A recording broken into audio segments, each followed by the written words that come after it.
So I'll get straight to the point. What I would like to do in the next few videos, or little series, if you will, is to explore different defense firms' supply chains.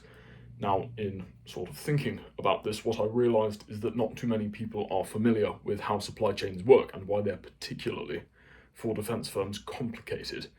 So I'm going to go over in this one how a supply chain works, and then another one on why it's so complicated, and then we can actually begin to look at certain firms and their approach towards supply chains and how they make them efficient, because that's incredibly important within the defense industry. So, what is a supply chain? And this will be quick and basic, basically, just a bit of an introduction. So, a supply chain is basically how goods or services go from component parts to the purchase by the final client, effectively, the person who's going to end up with it.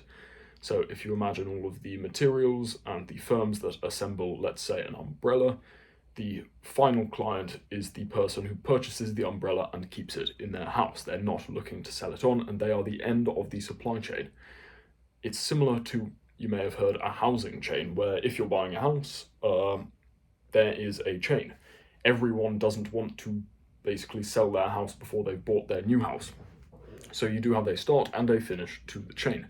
The start being, in business, the raw materials, the entry sort of level stuff to a particular product, the most basic component parts, and the end person being the supplier. In defense, this is, metal, it can be technology, it can be all sorts. We'll talk about that at some other part. But this is either something for commercial use, so it's, a different good, but largely it may be a military. So here's how a supply chain works, basically. You have raw materials. Raw materials are harvested. Raw materials are transported to suppliers, and then suppliers give them or sell them to manufacturers. Manufacturers pass it on to distributors. Distributors often to retailers, and retailers to the client or customer that's buying the good, the final client. So we're going to leave out services for today. We're just going to look at goods. But because the services supply chain is not so linear and it's far more differential, but that is really it. What I've just described is the theoretical supply chain. It is inherently linear, it's theory. And that all works very well, but in reality, there are barriers, obstacles at each stage, and the reality of the situation becomes pretty complex when different parties, as I've said, firms themselves, are more complex than warships and involved en masse. Supply chains can get incredibly messy. So, if you look at sort of the issues with the theoretical model, even in the theoretical model, which is as simplistic as it gets, if any actor involved in the supply chain for this certain product cannot deliver, there are issues delivering what was promised, or even promises that cannot be made. The supply chain cannot function normally. That basically creates issues for everyone making money further down the supply chain, as well as future business for everyone prior to this sort of relay point within the supply chain.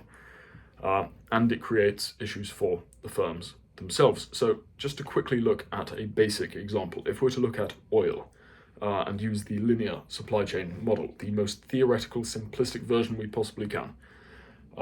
Let's say some oil is extracted by firm A. It's transported to a refinery. Then a firm purchases the petrol, and then the petrol is sold to a petrol station via a distributor. And that's all well and good. That's the supply chain. That's business working good on capitalism. Yet, what happens for some reasons is, let's say for some odd reason, the firm that purchases the petrol cannot distribute it. They can't sell it on to the petrol station. Not only do the distributors not get paid, not only does the petrol station not then have any petrol to sell on, and I get that this is somewhat topical in the world at the moment, but that wasn't intentional. An issue from this is that the firm that bought the petrol in order to sell it on to the station is now stuck with it. I have done some work with, defense supply chains, and the way this was described to me was, it's like a game of pass the parcel, only the parcel has a grenade with the pin pulled in it.